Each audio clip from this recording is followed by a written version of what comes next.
Chapter 48, Lynn. Homecoming this year is definitely one to remember. I still can't believe Mark slapped me. I did not see that coming. It's probably a good thing Xander and Daniel stepped in before I could retaliate. I don't need to be getting into a fight. I know how to protect myself, but I know how much trouble I'd get in for a fight, especially a fight on school grounds inside of half a dozen teachers and coaches. As far as positives for the night, Andrew kept me from the awkward conversations I didn't want to have. I enjoyed spending the evening with him. It was nice to dance and have fun instead of worrying about boys. Daniel might be right about staying single for a while. I can enjoy hanging out with friends without worrying about my next relationship. Teaching Andrew to play pool was fun. He's so bad at it. I think he was even worse than Jessica, which is saying something because Jessica was trying to do poorly, so Tristan would need to help her. Andrew didn't seem to care that he was terrible or that I'm way better than him. It was refreshing. He just enjoyed the game. I think I finally got Andrew to relax around me. I'm glad that I seemed to intimidate him less. On the way home from Josh's, we dropped Amelia off before heading home. Sarah and Kelly talked nonstop. It's a nice break to not have to think about anything. When we get back to the house, my SUV is parked in the driveway, and the guys look to have already gone to their respective houses. Sarah and Kelly head straight inside, giggling all the way. Xander shakes his head as he follows them into the house. "What did you think of your first dance?" I asked Andrew. "It was fun. I'm glad I went." "I'm glad you enjoyed it. Sorry you got dragged into all of the drama with Mark." I get out of the SUV. "It's all good. Not him slapping you. That wasn't good. It's no big deal. Not that your problems aren't a big deal. Just I didn't mind." "You still shouldn't have had to deal with it." I walk closer to Andrew as we head to his car. "Neither should you." "Maybe, but Mark is my ex and therefore my problem."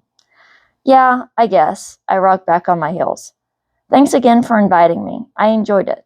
"I'm glad. I better go inside and check on the girls." I hook a thumb over my shoulder towards the house. "Oh, yeah, good night." "Good night." I lean in and hug Andrew. He freezes and then slowly puts his arms around me and pats my back awkwardly. I let go of him and hope I didn't cross any boundaries. Friends hug. But maybe he doesn't see us as friends. Or he might not hug his friends. I don't know. Andrew's face is bright red when I pull away. He looks super uncomfortable. Great. The hug was probably too much. I head into the house without looking back at Andrew. I'm worried I made things awkward and would rather not make it worse. "Point of order," Daniel says when I walk into the living room. It's our way of saying it's time to talk. When I said Mal earlier, Daniel knew I didn't want to talk. It's from a card game my mom taught us. It's called Now. And one of the rules is that you can't talk. If you need or want to say something, you have to say point of order, and everyone has to put their cards down. Then you can talk until someone says end point of order, and everyone picks their cards back up. Since he's saying it, he's ending the suspension of the conversation. A conversation I still don't want to have, but I know we need to have it.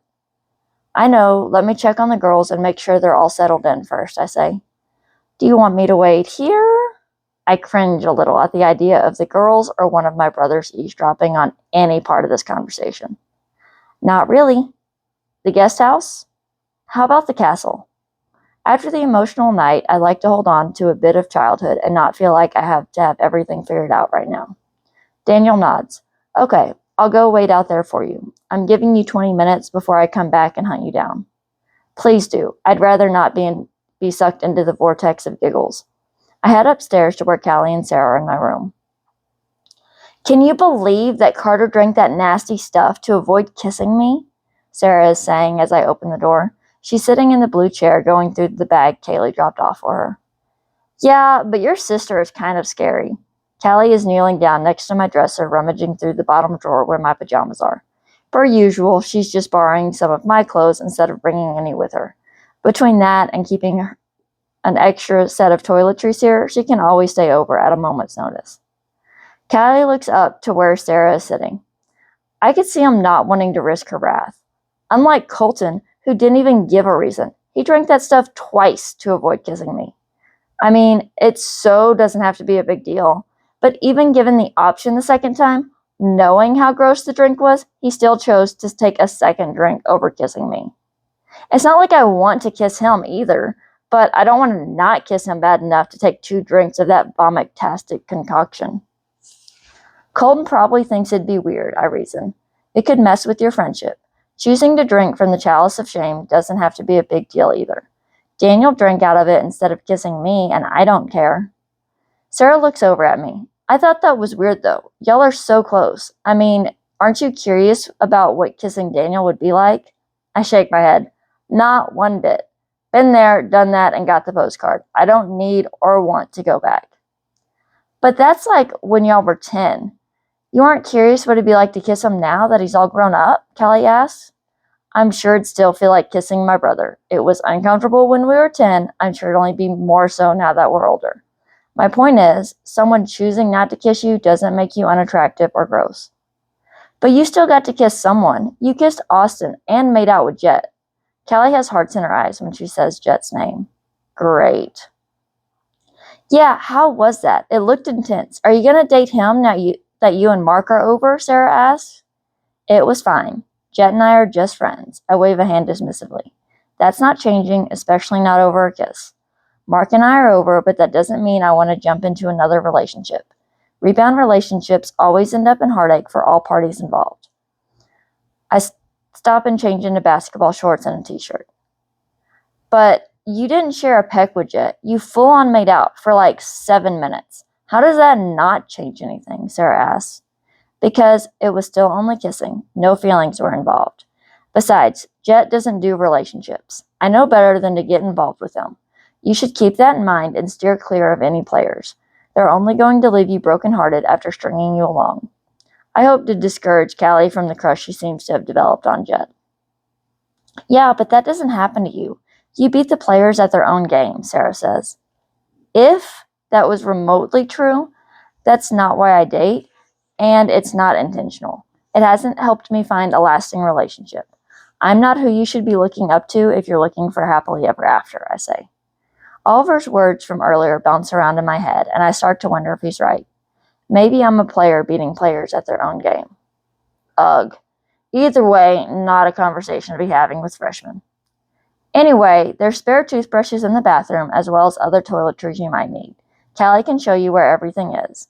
I'm pulling out the trundle bed so y'all can sleep wherever. I'll probably end up crashing in the guest room, so don't worry about me.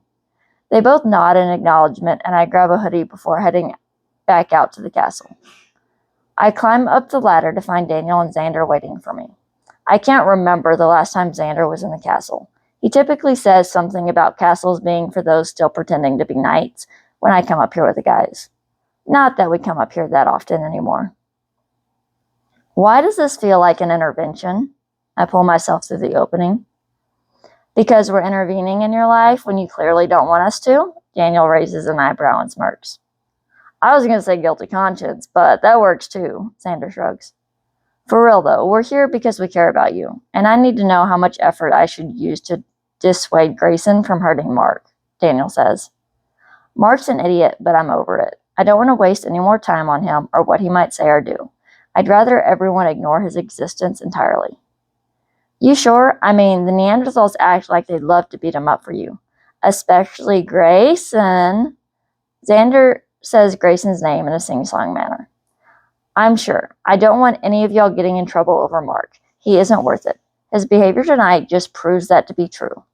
Unless one of you has a secret time machine I don't know about that I could use to go back and keep me from dating Mark in the first place, there's nothing to do about it. I'm hoping if I ignore Xander's comment about Grayson, I won't have to deal with it right now. Daniel smiles. No secret time machine over here. Xander rolls his eyes at both of us. There's nothing you want to do, but is there anything you want to talk about? I mean, your ex slapped you basically in front of the whole school. I shrug. Honestly, I don't know what there really is to say. Mark's a jerk who I shouldn't have dated. That's leading to some annoying consequences, but I can handle those. But you've been on edge all week, Daniel argues. And Wednesday was a long day, I interrupt Daniel. I didn't tell Xander about the panic attack, and I don't want to tell him now. It'll only make him think there's a reason to be worried about me. I sigh before continuing. I'm tired, but I'm fine. Can we please talk about literally anything else? How did girl time go earlier? Daniel smirks. I start to relax now that we're moving on from Mark's drama. We talk about anything and everything late into the night.